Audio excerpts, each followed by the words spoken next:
මිනුම 2007 A level විභාග රචනා ගැටලුව සාකච්ඡා කරන්නයි අපි යන්නේ. හරි. කනුපුතේ ප්‍රශ්නය ඔබ ළඟ නැත්නම් මේ ප්‍රශ්න දාලා තියෙන ඔබේ WhatsApp group එකට. හරි බලන්න ප්‍රශ්නේ. A4 ප්‍රමාණයේ කඩදාසියක ඡායාපිටපත් කරන කඩදාසියක් සාදැති ද්‍රව්‍යයේ ඝනත්වය නිර්ණය කිරීමට ඔබට නියම ඇත. එතකොට අපිට ඝනත්වය නිර්ණය කරන්න තියෙන ඝනත්වය ගන්න තියෙන A4 කඩදාසියක්. A4 කඩදාසියක් කියන්නේ මේ වගේ එකක්. එතකොට මේක දිග පල්ල දීලා තියෙනවා. පල්ල සෙන්ටිමීටර් 21යි දිග සෙන්ටිමීටර් 30යි කියලා ප්‍රශ්න දීලා තියෙනවා අපතේ. ඒ ඝනත්වය කියන්නේ පුතේ ස්කන්ධය බෙදීම් පරිමාවනේ. එතකොට මේ කඩදාසියේ ස්කන්ධය මැනගෙන මේකේ පරිමාව මැනගත්ත නම් අපිට පුළුවන් ස්කන්ධය බෙදීම් පරිමාව මගින් ඝනත්වය සොයාගන්න. ස්කන්ධය වයින් පුළුවන් ඉලෙක්ට්‍රෝනික තුලාවක් භාවිත කරලා නැත්නම් තෙදර තුලාවක් භාවිත කරලා. ඒක අපි මැනගත්තා. ස්කන්ධය මැනගත්තා. පරිමාව මනින්නේ මේ දිග පළල මේ ඝනකමේ ගුණ කරලා බලමු. පාසල් විද්‍යාකාරයෙක් ඇති දුනුතරාදියක් තෙදර තුලාවක් රසායනික තුලාවක් ඔබට සපයා ඇත. දැන් මේක පරණ ප්‍රශ්නයක් නිසා රසායනික තුලාව ලැබුණට අලුත් ඒවයි රසායනික තුලාව කියන එක එන්නේ නැහැ. හරිනේ? රසායනික තුලාව කියන එක එන්නේ නැහැ.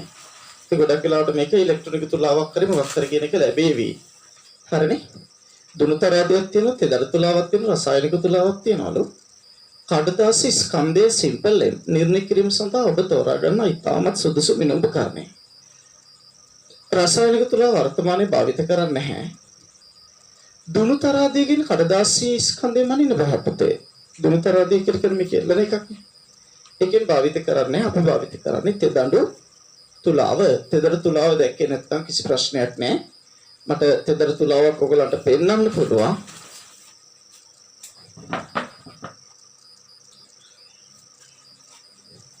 මේ තියෙන තෙදර තුලාවක්.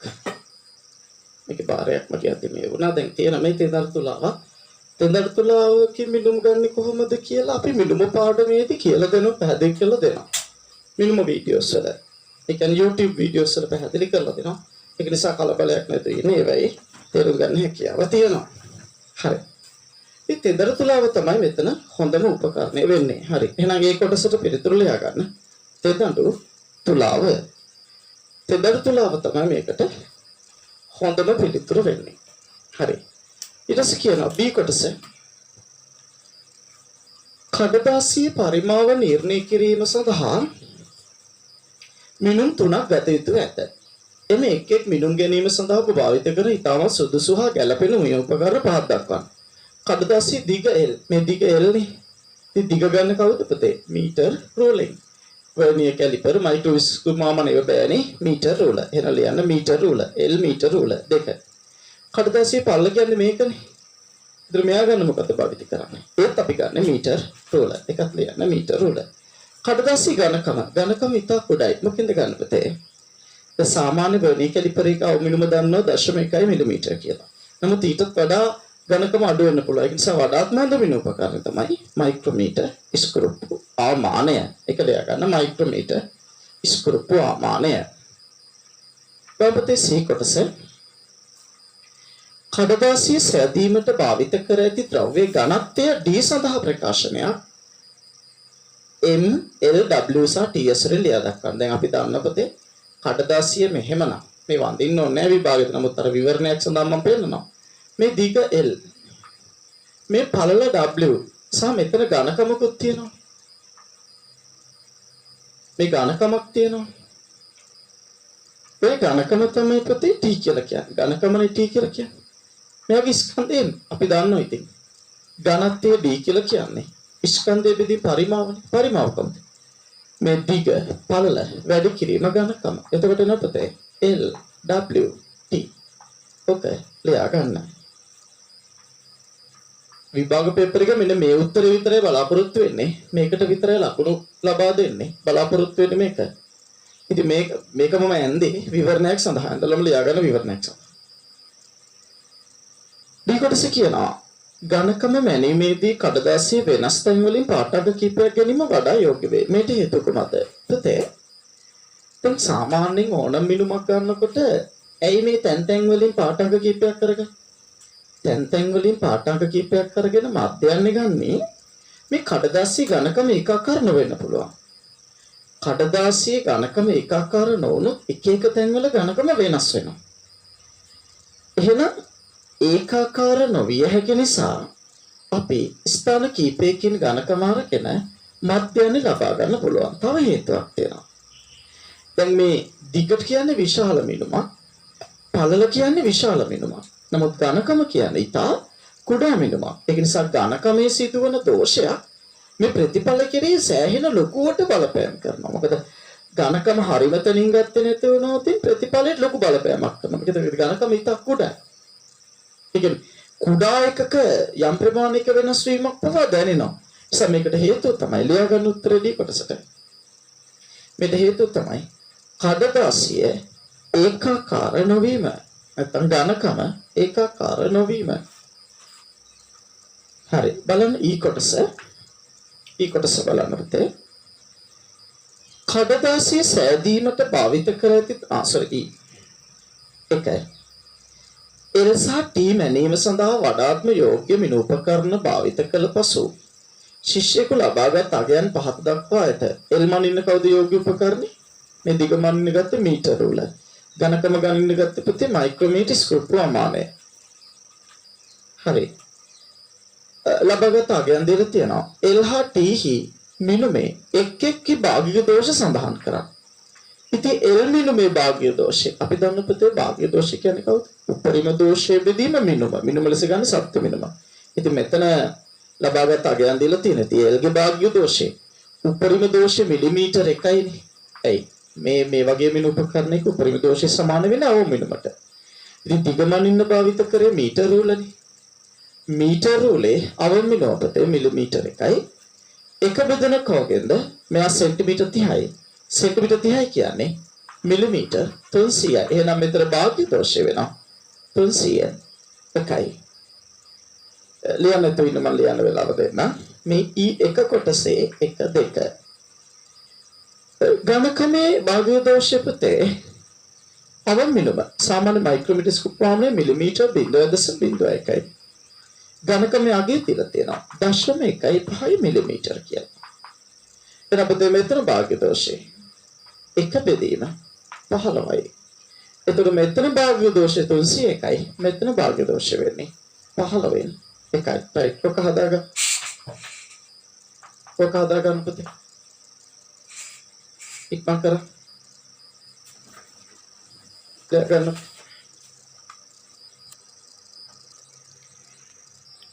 බලන්න පුතේ ඊළඟ කොටස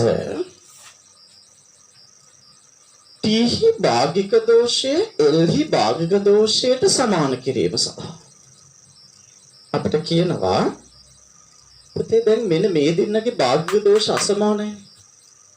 සාමාන්‍යයෙන් ඕනම පරීක්ෂණයකදී අපි මිනුම් කීපයක් ලබා ගන්නවා නම් එක් මිනුමේ භාගික දෝෂ ඉතාසම වශයෙන් සමාන වන පරිදි තමයි මිනුම් තෝරගන්නේ.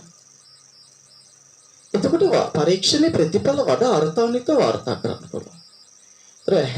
එකිනෙකට වෙනස් මිනුම් වල භාග්‍ය දෝෂ ගොඩාක් එකිනෙකට වෙනස් නම් ඒ පරීක්ෂණයේ ප්‍රතිඵල සාර්ථක නැහැ. එතකොට සාමාන්‍ය පරීක්ෂණයකදී වඩා හොඳ පාඨාංක පරාසයක් වෙන්නේ සාමාන්‍ය මිනුම් කීපයක භාග්‍ය දෝෂ එකිනෙකට අසන වශයෙන් සමානයි නම්. දැන් මෙතන අපිට කියන පුතේ L ගේ භාග්‍ය දෝෂය T ගේ භාග්‍ය දෝෂය සමාන වෙන්න ඕනේ කියලා. ඉතින් මෙතන භාග්‍ය දෝෂය 301යි. මෙතන 15 එකයි. ඉතින් මෙතන දෝෂය වැඩි. මෙයා අඩුයි කියන භාග්‍ය දෝෂය වැඩි කියන එක. නේ? අපිට කියනවා ඉතින් මෙතන භාග්‍ය දෝෂය මෙතන භාග්‍ය දෝෂය සමානව ලබා ගන්න නම් කඩදාසි මිටියක ඝනකම් මැනීමට ශිෂ්‍යයෙකු විසින් යෝජනා කරනලු. මිටිය සෑදීම සඳහා කඩදාසි කොපමණ ප්‍රමාණයක් ඔහුට අවශ්‍ය වේද? පොඩ්ඩක් කියන්න පුතේ. අපිට මෙන්න එක කඩදාසියක්. මෙන්න තව කඩදාසියක්. අපි නිකමට හිතමු මේ අවශ්‍ය කඩදාසි ගණන සිම්පල් n කියලා. අපි දන්නවා එක කඩදාසිය ඝනකම 0.15 මිලිමීටර. ඔය එක ඝනකම එක කඩදාසිය ඝනකම මිලිමීටර 0.15යි. ඒ වගේ කඩදාසිය n ගණනක් ගත්තට පස්සේ එයාගේ භාගික දෝෂය l ගේ භාගික දෝෂයට සමාන වෙනවා. ඉතින් l ගේ භාගික දෝෂය කොච්චරද? 300 එකයි. ඉතින් අවශ්‍ය කඩදාසි ගන්න n නම් කොහොමද පුතේ n හොයාගන්නේ? ඊටම සරලයි. මේ පද්ධතියේ භාගික දෝෂය සමාන කරන්න කොහොමද පුතේ? මේකේ විකාර ක්‍රම වලට හදන්න ඕනේ නැහැ. ප්‍රශ්නයක් අහලා තියෙන පුතේ. ඒ ප්‍රශ්නේ ඇතුලෙන් උත්තර ගන්න ඕන. එක විදිහට හදන්න ප්‍රශ්න ඇතුලෙන් උත්තර ගන්න ඕන. කොහොමද ප්‍රශ්නේ තියෙන්නේ? ඒ ප්‍රශ්නේ ඇතුලේ හැමතිස්සෙම උත්තර තියෙනවා. එන අහන ප්‍රශ්නෙට සිංහලෙන් උත්තර දෙන්න. ඉතින් මේ අවශ්‍ය කඩදාසි ගන්න එන්නම්. එයාගේ භාග්‍ය දෝෂය දිගේ භාග්‍ය දෝෂයට සමාන වෙන්න. දිගේ භාග්‍ය දෝෂය ගේ භාග්‍ය දෝෂය 300 වෙන්න. ඉතින් මෙයාගේ භාග්‍ය දෝෂය කොච්චරයි? 0.01 බෙදනවා. භාග්‍ය දෝෂය බෙදීම කියන්නේ උපරිම දෝෂය බෙදීම මිනුමනේ. ඒතර උපරිම දෝෂය කියන අවම මිනුම 0.01යි. මයික්‍රෝමීටර් ස්කෝප්වාමානෙ මනින් මයික්‍රෝමීටර් ස්කෝප්වාමානෙ නිසා 0.01යි. ඒක බෙදන අපතේ මෙතන එකක ඝනකම් වෙන්නේ 0.15 මිලිමීටර්. ඒ වගේ n ප්‍රමාණයක් තියෙනවා. ඒක සමාන කොච්චරද? 301යි. ඉතින් මෙයාගේ භාගික දෝෂ වෙන්නේ. එයාගේ අවම මිනුම 0.01යි. ඒක බෙදනවා. එකක දිග 0.15 මිලිමීටර්. 0.15 කඩදාසිය ප්‍රමාණයක් තියෙනවා. ඒතර 0.01 බෙදුවා 0.15 ගෙන් ඒක සමාන අපතේ දිගේ භාග්‍ය දෝෂය කවුද? 301යි. ඒතර මෙතන නෝ එක බෙදීම 15යි සමාන වෙනවා 301ට. ඒතර n සමානයි 300 බෙදීම 15. 300 බෙදීම 15 කියන්නේ කවුද පුතේ? 20යි. එහෙනම් මෙතන අවශ්‍ය කඩදාසි ගන්න වෙන්නේ 20යි. ඒතර බලාපොරොත්තු වෙන පිළිතුර තමයි මේක. ගත විදිය අවශ්‍ය නැහැ. මේක තමයි බලාපොරොත්තු වෙන පිළිතුර. ඉතින් ලස්සනට තර්ක කරලා ওই විදිහට පිළිතුරු ලබා ගැනීම තමයි මම බලාපොරොත්තු වෙන්නේ. right දෙවෙනි කොටස පුතේ ওই විදිහට කරගන්න. අපහැදිලි තැන් තියෙනවා නම් නොතේරෙන තැන් තියෙන පුතේ නැවත වතාවක් වීඩියෝ එක නවත්තන්න. වීඩියෝ එක නවත්තලා ආයෙ වතාවක් ඒක කරන්න. දඩස් කාලා කරගන්න පුතේ මම කරා.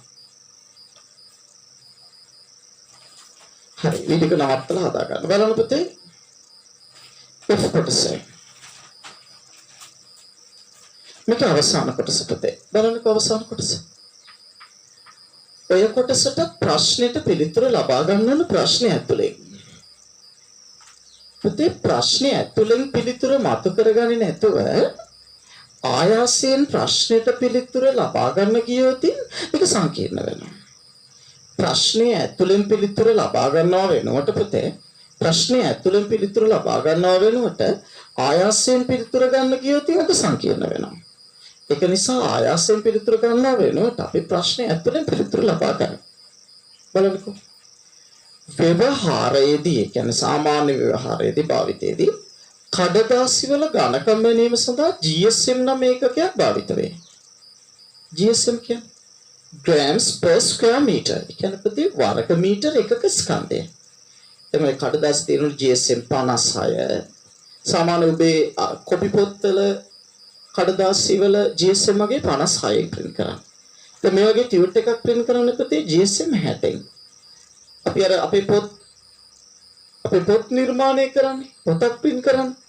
මේ වගේ පොත් අපි නිර්මාණය කරපු මේ වගේ පොත් ගත්තොත්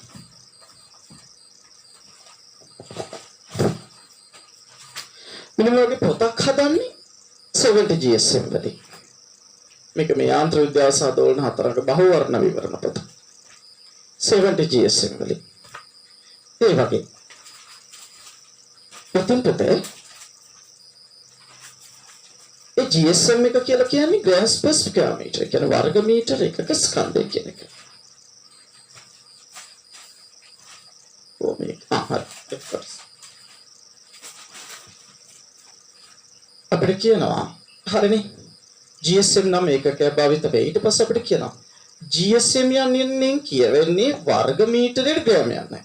කියන්නේ වර්ග මීටර එකකට ග්‍රෑම් කියන එක තමයි GSM කියලා කියන්නේ.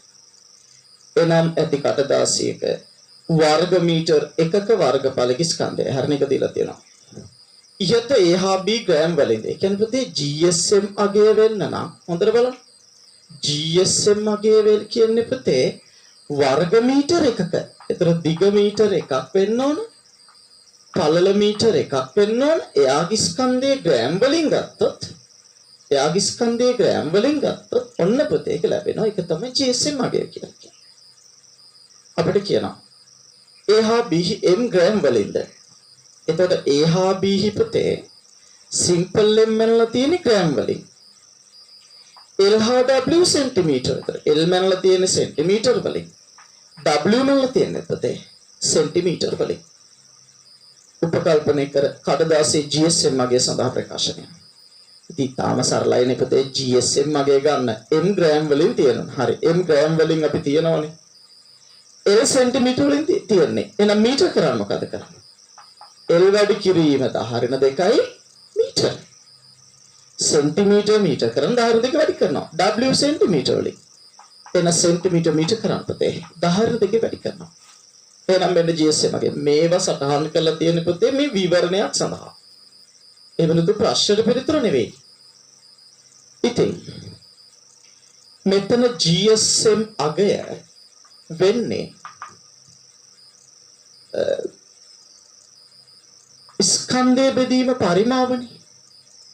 පරිමාව නේ ස්කන්ධය බෙදීන දිග වැඩි කරන පළලෙන් ඒකේ පරිමාවක ස්කන්ධය. ඒ කියන්නේ ගාන මීටර එකකනේ. ඉතින් මෙතන මුළු පරිමාව LW නේ. ඉතින් මෙච්චර පරිමාවක ස්කන්ධය මෙච්චරයි නම් ඝන මීටර එකක පරිමාව ස්කන්ධය හොයාගන්න. ඒ ස්කන්ධය බෙදන කාගෙද පුතේ? මේ මුළු පරිමාවය. ස්කන්ධයේ පරිමාව මෙතන පස්සේ වර්ග මීටර එකක ස්කන්ධය ලැබෙනවා. ස්කන්ධයේ පරිමාවයෙන් බෙදුවා. නිසා ඉතිපතේ GSM ස්කන්ධේ ග්‍රෑම් වලින් හරි දිග සෙන්ටිමීටර වලින් මීටර කරන 10 වැඩි කරනවා. පළල සෙන්ටිමීටර මීටර කරන පතේ 10 වැඩි කරනවා. එහෙනම් GSM මගේ වෙන්නේ m වැඩි කිරීම. මේ 10 වලට ගියාම 10 4 බෙදීම LW. ඔන්න පුතේ GSM අගය අපිට ලැබෙනවා. ඉතින් අවශ්‍ය දරුවෝ මේකත් සටහන් කරගෙන මේක සටහන අපිට බලාපොරොත්තු වෙන පිළිතුර මෙන්න මේක මේ අවසාන සුළු කිරීමක් ඕනේ. මෙන්න මේක සඳහා ප්‍රකාශනයක්. මේක මෙහෙම ලියවන හොඳට වැදෙති. මෙහෙම ලියන එක වඩා හොඳයි. මේව ලිවීම අවශ්‍ය වෙන්නේ නැහැ. බලාපොරොත්තු වෙන්නේ මේක හෝ මේක තිබුණා ඔබට ලකුණු ලැබෙනවා. අවශ්‍ය දේවල් සටහන් කරගන්න පුතේ. මේක අවශ්‍ය නැ සටහන් කරගෙන අවශ්‍ය සටහන් කරගන්න. හරි වීඩියෝ එක නවත්තලා පුතේ. ඔය දේවල් ටික සටහන් කරගන්න.